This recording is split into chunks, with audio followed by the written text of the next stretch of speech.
जय हिंद विद्यार्थी मित्रों। तो आज अपने इंटरनेशनल एकाउंटिंग में तमारे जे तीजू चैप्टर है विदेशी शाखा और जत्थाबंध शाखाना हिसाबों। तो आज अपने आ चैप्टर की शुरुआत करवाना छीए। सौथी पहला अपने आ चैप्टर में बात करिए तो तमारे आ चैप्टर में केटला मार्क्सनो दाखलो परीक्षा में पूछवामां आवशे। तो आ चैप्टर में तमारे 20 मार्कनो दाखलो परीक्षा में पूछवामां आवशे अने आ चैप्टर में तमारे टोटल 2 रीतना दाखला परीक्षा में पूछवामां आवशे। एक तो पहली रीतनो दाखलो के जेमां तमारे रूपांतरित काचुं सरवैयुं, व्यापार खातुं, नफा नुकसान खातुं अने पाकું सरवैयुं आ 4 खाता तैयार करवाना आवशे। अने बीजी रीतनो जे दाखलो पूछाय छे तेमां तमारे फक्त व्यापार खातुं अने नफा नुकसान खातुं तैयार करी अने जरूरी वर्किंग नोट करवानी आवशे। तो आ 2 रीतना दाखला तमारी परीक्षामां पूछवामां आवशे। तो आमांथी जे पहली रीतनो दाखलो पूछवामां आवे छे के जेमां तमारे 4 खाता तैयार करवाना रूपांतरित काचुं सरवैयुं, व्यापार खातुं, नफा नुकसान खातुं अने पाकું सरवैयुं। तो आज आपणे ते रीतनो दाखलो जे पूछाणो तो तमारे आ चैप्टरमांथी तो तेनुं आज आपणे सोल्यूशन करवाना छीए। तो आजना विडियो में एंड सुधी बन्या रहीजो। तो आ चैप्टरमांथी तमारे जे 2018 में जे दाखलो पूछवामां आव्यो तो आज आपणे तेनुं सोल्यूशन करवाना छीए। तो 2018 में तमारे जे बीजो दाखलो छे पोरबंदरना पारमिता स्टोर्सनी एक शाखा शिकागो में है। तो आ दाखलो तमारे जे तीजू चैप्टर है विदेशी शाखा ने जत्थाबंध शाखा तेनो है। तो आज अपने आ दाखलानुं सोल्यूशन करवाना छीए। तो सौथी पहला आपणे आ दाखलानी रकम जोईशुं, त्यार पछी आनुं सोल्यूशन करीशुं। तो आजना विडियो में एंड सुधी बन्या रहीजो। तो चालो आपणे सौथी पहला आ दाखलानी रकम जोईए, त्यार पछी आनुं सोल्यूशन करीए।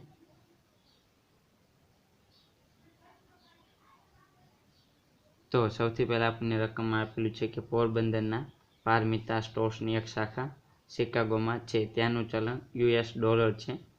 एटले के पोरबंदरनी जे पारमिता स्टोर्स है तेनी शाखा शिकागो में आवेली है अने शिकागोनुं चलन डॉलर में है। त्यार पछी आपणे कीधेलुं छे कि शिकागो शाखानुं तारीख 31/3/2017 ना रोजनुं काचुं सरवैयुं नीचे मुजब है।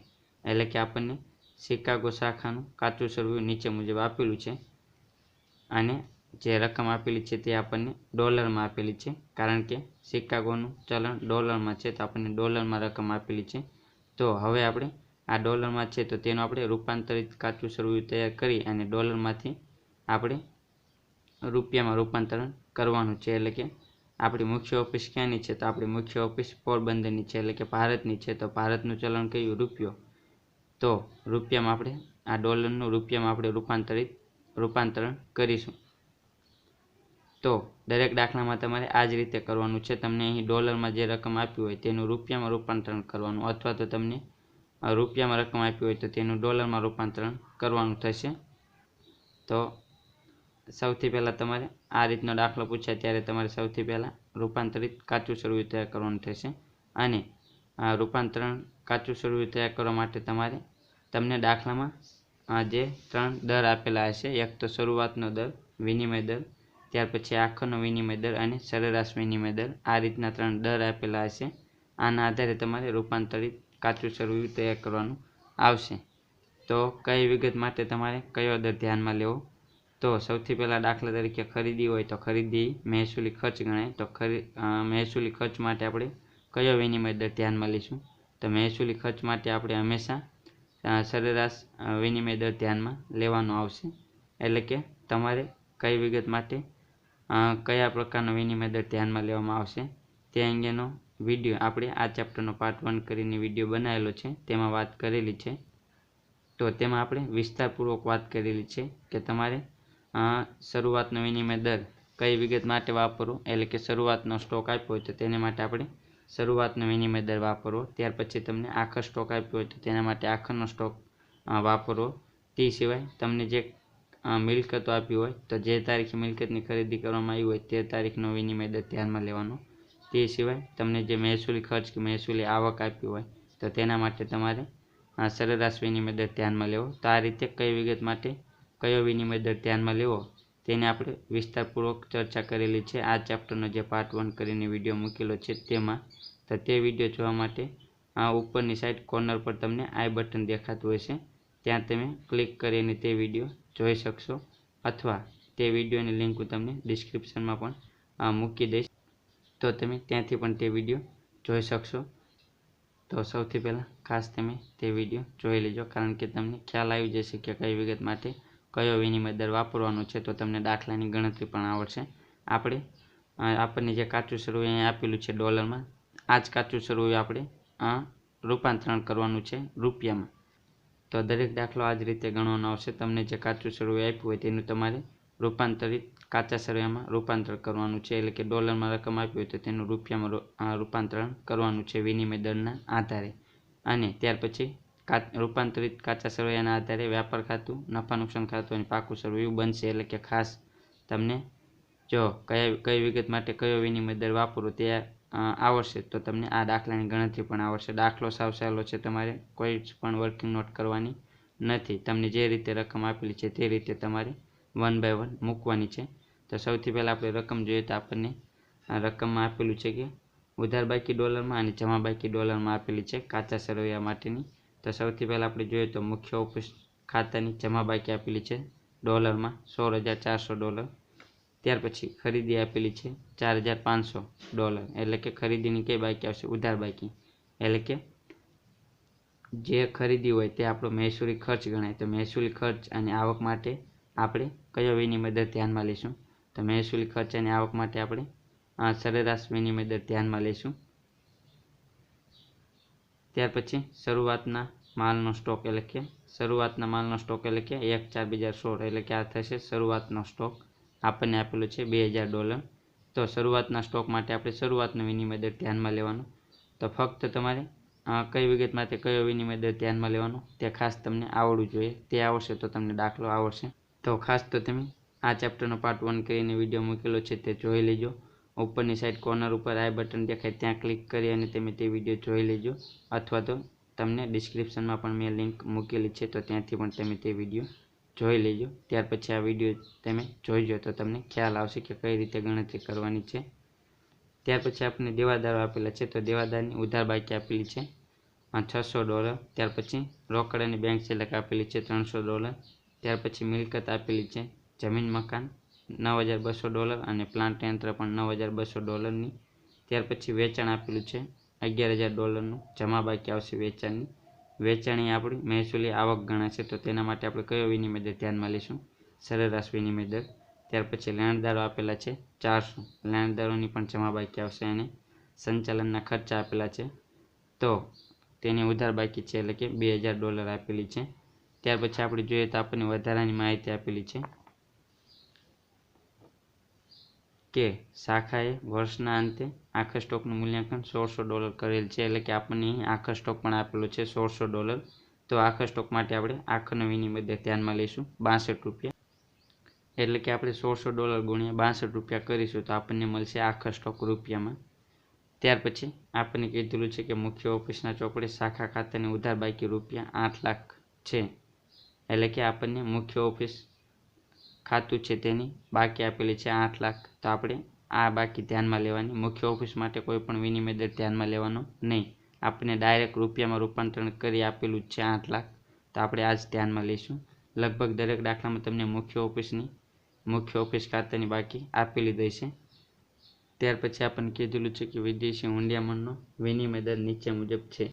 તો સૌપ્રથમ આપણે જોઈએ તો આપણને તારીખ 1/4/2016ના રોજ $1 બરાબર ₹60 આપેલા છે, એટલે કે આપણે શરૂઆતનો વિનિમય દર આવશે $1 માટે ₹60 આપણે ગણવાના. ત્યાર પછી આપણને 31/3/2017, એટલે કે આ થશે આપણો આખરનો વિનિમય દર. તો આખરનો વિનિમય દર આવશે $1 બરાબર ₹62. તો આપણે ₹62 ધ્યાનમાં લેવાના $1 બરાબર. અને ત્યાર પછી સરેરાશ દર, એટલે કે સરેરાશ વિનિમય દર આપેલો છે $1 બરાબર ₹61. તો ખાસ તો આ 3 વિનિમય દર ખાસ ધ્યાનમાં રાખવાના, કારણ કે આ 3 વિનિમય દરને આધારે જ આખા દાખલાની ગણતરી કરવાની આવશે. તો કયા વિગત માટે કયો વિનિમય દર વાપરો તેની આપણે વિગતે ચર્ચા કરેલી છે આ ચેપ્ટરનો પાર્ટ 1 કરીને જે વિડીયો મૂકેલો છે તે. તો તે તમે જોઈ લેજો, તેની લિંક ડિસ્ક્રિપ્શનમાં આપેલી છે. ત્યાર પછી આપણને કીધેલું છે કે મુખ્ય ઓફિસ મહેસૂલી ખર્ચ અને મહેસૂલી આવક માટે સરેરાશ દર અપનાવે છે. તો આપની ખાસ સૂચના આપેલી જ છે કે મહેસૂલી ખર્ચ હોય કે મહેસૂલી આવક હોય તો તેના માટે આપણે કયો વિનિમય દર ધ્યાનમાં લેવાનો, તો કે સરેરાશ, એટલે કે $1 બરાબર 61 રૂપિયા આપણે ધ્યાનમાં લેવાના. ત્યાર પછી આપણને કીધેલું છે કે મુખ્ય ઓફિસના ચોપડે શાખાનું વ્યાપાર ખાતું, નફા નુકસાન ખાતું અને પાકું સરવૈયું તૈયાર કરો. તો આપણે સૌથી પહેલાં રૂપાંતરિત કાચું સરવૈયું તૈયાર કરીશું. ત્યાર પછી વ્યાપાર ખાતું, નફા નુકસાન ખાતું અને પાકું સરવૈયું તૈયાર કરીશું. તો આમાં તમારે 4 ખાતા તૈયાર કરવાના આવશે. તો ચાલો આપણે હવે આની ગણતરી કરીએ. તો જ્યારે પણ તમને આ રીતનો દાખલો પૂછાય તો સૌથી પહેલાં તમારે રૂપાંતરિત કાચું સરવૈયું તૈયાર કરવાનું. તો તમારે આ રીતનું રૂપાંતરિત કાચું સરવૈયું તૈયાર કરવાનું. તો સૌથી પહેલાં વિગત આવશે. ત્યાર પછી આપણે જે કાચા સરવૈયામાં વિગત આપેલી છે ઉધાર બાકી અને જમા બાકી ડોલરમાં, તો તે આપણે ધ્યાનમાં લેશું, એટલે કે રકમ રૂપિયા ડોલરમાં આવશે. ત્યાર પછી વિનિમય દર, તો આપણને જે શરૂઆતનો, આખરનો અને સરેરાશ વિનિમય દર આપેલું છે તે આપણે અહીં ધ્યાનમાં લઈશું. ત્યાર પછી આપણને અહીં ડોલરમાં આપેલી છે રકમ અને આપણી મુખ્ય ઓફિસ ક્યાંની છે, પોરબંદર, એટલે કે ભારતની છે. તો ભારતનું ચલણ કયું આવશે, રૂપિયો. તો આપણે રૂપિયામાં રૂપાંતરિત કરવાનું છે. તો માટે અહીં ઉધાર બાકી રૂપિયામાં આવશે અને જમા બાકી પણ રૂપિયામાં આવશે. તો સૌથી પહેલાં કાચા સરવૈયામાં તમારે શું કરવાનું, તો રૂપાંતરિત કાચા સરવૈયામાં આપણી જે વિગત આપેલી છે દાખલામાં તે આપણે 1 by 1 સૌથી પહેલાં લખી દેવાની. તો આપણને સૌથી પહેલાં આ જે વિગત આપેલી છે આ તમામ વિગત આપણે લખી દેવાની રૂપાંતરિત કાચા સરવૈયામાં. તો સૌથી પહેલાં મુખ્ય ઓફિસ, ત્યાર પછી ખરીદી, તો આ રીતે ક્રમવાઇઝ આપણે લખી દેવાની. તો સૌથી પહેલાં આપણે જોઈએ મુખ્ય ઓફિસનું ખાતું, તેની જમા બાકી આપેલી છે $16,400. તો સૌથી પહેલાં આપણે લખીએ મુખ્ય ઓફિસનું ખાતું, રકમ આવશે $16,400. તો મુખ્ય ઓફિસ માટે આપણને અહીં બાકી આપેલી જ છે રૂપિયામાં 8 લાખ. તો આપણે આ ધ્યાનમાં લેવાની. દરેક દાખલામાં તમને મુખ્ય ઓફિસની બાકી આપેલી હશે. તો તેના માટે વિનિમય દર આપણે કયો ધ્યાનમાં લેવાનો, તો આપણે જે ખરેખર બાકી આપેલી છે તે જ ધ્યાનમાં લેવાની. તો મુખ્ય ઓફિસ માટેની કઈ બાકી આવશે, ઉધાર બાકી કે જમા બાકી, તો ખાસ તમારે અહીં જોઈ લેવાનું. તો આપણને કાચા સરવૈયામાં મુખ્ય ઓફિસ ખાતાની કઈ બાકી આપેલી છે, જમા બાકી. તો આપણે કઈ સાઈડ આવશે, તો જમા બાજુ આવશે. તો આપણે મુખ્ય ઓફિસમાં જમા બાજુ લખીશું 8 લાખ રૂપિયા. ત્યાર પછી બીજી વસ્તુ આપણને કઈ આપેલી છે, તો આપણને આપેલી છે ખરીદી. તો ખરીદીની કઈ બાકી છે, ઉધાર બાકી, કેટલી છે, $4,500. તો આપણે તે ધ્યાનમાં લઈશું, ખરીદી $4,500. ત્યાર પછી તેના માટે આપણે કયો વિનિમય દર ધ્યાનમાં લઈશું, તો આપણે અહીં કીધેલું છે કે મહેસૂલી ખર્ચ અને મહેસૂલી આવક માટે આપણે કયો વિનિમય દર ધ્યાનમાં લેવો, સરેરાશ. તો ખરીદી એ આપણી માટે મહેસૂલી ખર્ચ ગણાશે એક પ્રકારનો. તો તેના માટે આપણે સરેરાશ વિનિમય દર ધ્યાનમાં લઈશું. તો સરેરાશ વિનિમય દર આવશે 61 રૂપિયા, એટલે કે $1 બરાબર 61 રૂપિયા આવશે.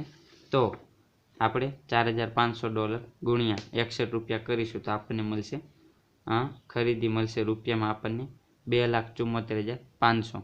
તો આપણે ફક્ત જે વિનિમય દર છે તેની સાથે આપણે ગુણાકાર કરવાનો છે, બીજું આપણે કશી ગણતરી કરવાની નથી. તો $4,500 ગુણ્યા 61 રૂપિયા આપણે કરીશું તો આપણને મળશે રૂપિયામાં ખરીદી મળશે 2,74,500. તો ઉધાર બાજુ આવશે, કારણ કે ખરીદીની ઉધાર બાકી હોય તો ઉધાર બાજુ આપણે લખીશું. તમારે આ તમને જે દાખલામાં કાચું સરવૈયું આપેલું છે તેમાં તમને જે રીતે જે વિગત ઉધાર બાજુ આપી હોય તો તેની ઉધાર બાકી આપણે લખવાની, જે વિગત જમા બાજુ આપેલી છે તો તેની આપણે જમા બાકી લખવાની. એટલે કે આ પ્રમાણે જે આપણને વિગત આપેલી છે આ જ પ્રમાણે આપણે રૂપાંતરિત કાચા સરવૈયામાં પણ લખવાનું થશે. તો આપણે અહીં ખરીદી ઉધાર બાજુ આપેલી છે તો આપણે રૂપાંતરિત કાચા સરવૈયામાં પણ ઉધાર બાજુ લખીશું. ત્યાર પછી આપણે ત્રીજી વિગત ધ્યાનમાં લઈએ, શરૂઆતનો સ્ટોક. તો શરૂઆતનો સ્ટોક આપેલી છે તો આપણે શરૂઆતનો સ્ટોક લખીશું $2,000. તો તેના માટે કયો વિનિમય દર આવશે, તો શરૂઆતના સ્ટોક માટે શરૂઆતનો વિનિમય દર આપણે ધ્યાનમાં લઈશું. તો શરૂઆતનો વિનિમય દર આપણી માટે આવશે 60 રૂપિયા. તો તે ધ્યાનમાં લઈશું. તો $2,000 ગુણ્યા 60 રૂપિયા, એટલે કે આપણને મળશે શરૂઆતનો સ્ટોક રૂપિયામાં 1,20,000. તેવી જ રીતે ત્યાર પછી આપણે જોઈએ તો આપણને કઈ વિગત આપેલી છે, દેવાદાર. તો દેવાદાર છે $600. તો દેવાદાર આપણે લખી દઈશું સૌપ્રથમ $600. ત્યાર પછી તેના માટે કયો વિનિમય દર ધ્યાનમાં લઈશું, તો દેવાદારી આપણી ચાલુ મિલકત ગણાશે. તો ચાલુ મિલકત માટે કયો વિનિમય દર ધ્યાનમાં લેવાનો, તો હંમેશા આપણે યાદ રાખવાનું કે ચાલુ વિગત માટે આપણે જે આખરનો વિનિમય દર હોય તે ધ્યાનમાં લેવામાં આવશે. તો આખરનો વિનિમય દર આપણે જોઈએ કેટલો છે, 62 રૂપિયા. તો રૂપિયા આપણે ધ્યાનમાં લઈશું, એટલે કે $600 ગુણ્યા 62 રૂપિયા, તો આપણને મળશે દેવાદાર રૂપિયામાં 37,200। ત્યાર પછી આપણે જોઈએ તો આપણને કઈ વિગત આપેલી છે, તો આપણને રોકડ અને બેંક સિલક આપેલી છે $300, તો આ પણ ચાલુ મિલકત ગણાશે। તો આના માટે પણ આપણે આખરનો વિનિમય દર ધ્યાનમાં લઈશું, તો રોકડ બેંક સિલક $300 અને આખરનો વિનિમય દર આવશે 62 રૂપિયા, તો 300 ગુણ્યા 62 એટલે કે આવશે 18,600।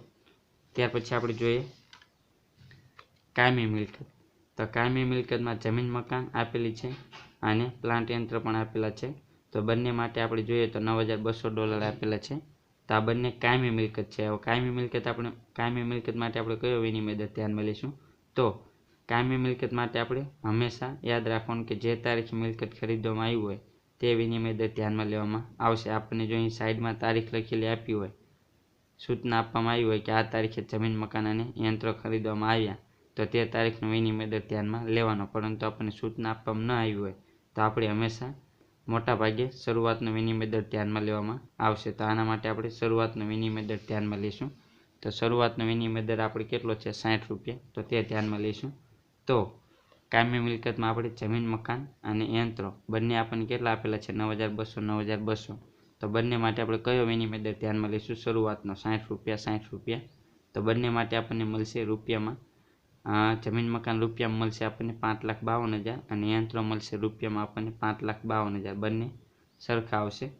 ત્યાર પછી આપણને કઈ વિગત આપેલી છે, તો ત્યાર પછી આપણને વેચાણ આપેલું છે, તો વેચાણ આપેલું છે $11,000, વેચાણ આવશે જમા બાજુ, તો $11,000 છે, તો આપણે લખીશું વેચાણ $11,000, તો વેચાણ માટે આપણે કયો વિનિમય દર ધ્યાનમાં લઈશું, તો વેચાણ એ આપણી મહેસૂલી આવક ગણાશે, તો મહેસૂલી આવક માટે આપણે કયો વિનિમય દર ધ્યાનમાં લઈશું, સરેરાશ, તો સરેરાશ વિનિમય દર આવશે 61 રૂપિયા, તો વેચાણ આવશે $11,000 અને વિનિમય દર આવશે 61 રૂપિયા, એટલે કે 11,000 ગુણ્યા 61 રૂપિયા, તો આપણને મળશે 6,71,000, તો વેચાણ આવશે જમા બાજુ, તો આપણે જમા બાજુ લખીશું। ત્યાર પછી આપણે જોઈએ તો આપણને લેણદાર આપેલા છે, તો લેણદારની પણ જમા બાકી આવશે, તો આપણને કેટલી આપેલી છે $400, તો આપણે તે ધ્યાનમાં લઈશું, લેણદાર $400। ત્યાર પછી લેણદાર માટે આપણે કયો વિનિમય દર ધ્યાનમાં લઈશું, તો જેમ દેવાદાર અને રોકડ સિલક, એટલે કે જેમ ચાલુ મિલકત માટે આપણે આખરનો વિનિમય દર ધ્યાનમાં લીધો, તેવી જ રીતે ચાલુ જવાબદારી માટે પણ આપણે આખરનો વિનિમય દર ધ્યાનમાં લઈશું, તો 62 રૂપિયા આપણે ધ્યાનમાં લઈશું, તો આખરનો વિનિમય દર આવશે 62 રૂપિયા, તો $400 ગુણ્યા 62 રૂપિયા એટલે કે આવશે 24,800 આપણને મળશે લેણદારો રૂપિયામાં, તો આ પણ જમા બાજુ આપણે લખવાના। અને લાસ્ટમાં આપણે જોઈએ તો સંચાલનના ખર્ચા, તો 2,000 આપેલા છે, તો સંચાલનના ખર્ચા આપણે લખીશું 2,000, તો સંચાલનના ખર્ચા માટે કયો વિનિમય દર ધ્યાનમાં લઈશું, તો સંચાલનના ખર્ચા એ કયા પ્રકારના ખર્ચા, મહેસૂલી ખર્ચા ગણાશે, તો મહેસૂલી ખર્ચા માટે આપણે કયો વિનિમય દર ધ્યાનમાં લઈશું, સરેરાશ, તો કેટલા રૂપિયા આવશે વિનિમય દર, તો 61 રૂપિયા આવશે, તો $2,000 ગુણ્યા 61 રૂપિયા, તો આપણને મળશે 1,22,000, તો સંચાલન ખર્ચા રૂપિયામાં આપણને મળશે 1,22,000।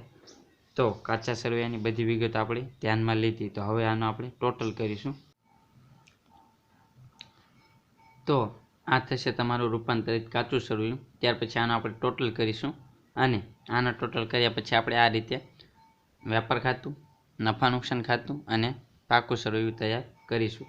તો સૌથી પહેલાં આપણે રૂપાંતરિત કાચા સરવૈયાનો ટોટલ કરીએ, તો ટોટલ કરીશું તો આપણને મળશે ઉધાર બાજુનો ટોટલ 16,76,300 અને જમા બાજુનું ટોટલ મળશે 14,95,800, એટલે કે આની રકમ ઓછી છે, તો માટે આપણે પહેલાં બંને સાઈડ આનો ટોટલ મૂકીશું 16,76,300, 16,76,300, ત્યાર પછી આમાંથી આપણે આ બાદ કરીશું 14,95,800, તો આ આપણને જે મળશે 1,80,500, તે આપણું ગણાશે વિનિમય તફાવત। તો આ વિનિમય તફાવત આપણે બે જગ્યાએ લઈ જઈ શકીએ છીએ, એક તો નફા નુકસાન ખાતામાં અને બીજું પાકા સરવૈયામાં। તો જો આપણે નફા નુકસાન ખાતે લઈ જવો હોય વિનિમય તફાવત, તો આ જમા બાજુ છે, તો આપણે નફા નુકસાનમાં પણ જમા બાજુ લખીશું, પરંતુ પાકા સરવૈયામાં આપણે લઈ જવો હોય વિનિમય તફાવત, તો પાકા સરવૈયામાં જમા બાજુ એટલે કે જમા બાકી આવશે મૂડી દેવા, તો આ સાઈડ લખવાનું, અને ઉધાર બાજુ હોય તો ઉધાર બાકી એટલે કે મિલકત લેણા આવશે, તો આપણે મિલકત લેણા સાઈડ લખવાનો, એટલે કે બંનેમાંથી તમે વિનિમય તફાવત ગમે તે જગ્યાએ લખી શકો તો પણ તમારો દાખલો સાચો પડશે. તમે પાકા સરવૈયામાં લઈ જશો તો પણ ભલે, નફા નુકસાન ખાતામાં લઈ જશો તો પણ ભલે. તો આપણે અહીં નફા નુકસાન ખાતે લઈ જઈશું. તો આ જમા બાજુ છે 1,80,500 વિનિમય તફાવત. તો આપણે જમા બાજુ નફા નુકસાનમાં લખીશું વિનિમય તફાવત 1,80,500. ત્યાર પછી આ જે નફા નુકસાન ખાતું, વ્યાપાર ખાતું અને પાકું સરવૈયું છે, તો તેમાં આપણે આ જે રૂપાંતરિત કાચા સરવૈયામાં જે વિગત છે તે જ આપણે મૂકવાની છે 1 by 1. જે વિગત જેમાં આવતી હોય તેમાં મૂકવાની છે. અન્ય કોઈ પણ વર્કિંગ નોટ કે ગણતરી કરવાની નથી. તો આપણે સૌથી પહેલાં જોઈએ મુખ્ય ઓફિસ. તો મુખ્ય ઓફિસ આપણે આવશે પાકા સરવૈયામાં. તો મુખ્ય ઓફિસનું આપણે જોઈએ જમા બાકી કેટલી છે, 8 લાખ રૂપિયા. તો મુખ્ય ઓફિસ આપણે પાકા સરવૈયામાં લઈ જઈશું, એટલે કે મુખ્ય ઓફિસનું ખાતું 8 લાખ રૂપિયા આવશે. અંદરની સાઈડ આપણે લખીશું. ત્યાર પછી આપણે બીજી વિગત જોઈએ તો ખરીદી.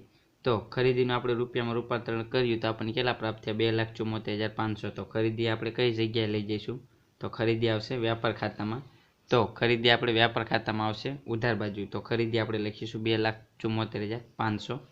ત્યાર પછી શરૂઆતનો સ્ટોક. તો શરૂઆતનો સ્ટોક પણ આવશે વ્યાપાર ખાતામાં ઉધાર બાજુ. તો 1,20,000 છે, તો આપણે વ્યાપાર ખાતામાં લખશું શરૂઆતનો સ્ટોક 1,20,000. ત્યાર પછી દેવાદારો. તો દેવાદારો કઈ સાઈડ આવશે, તો દેવાદારો 37,200 રૂપિયા છે. તો દેવાદારો પાકા સરવૈયામાં આવશે મિલકત લેણા સાઈડ.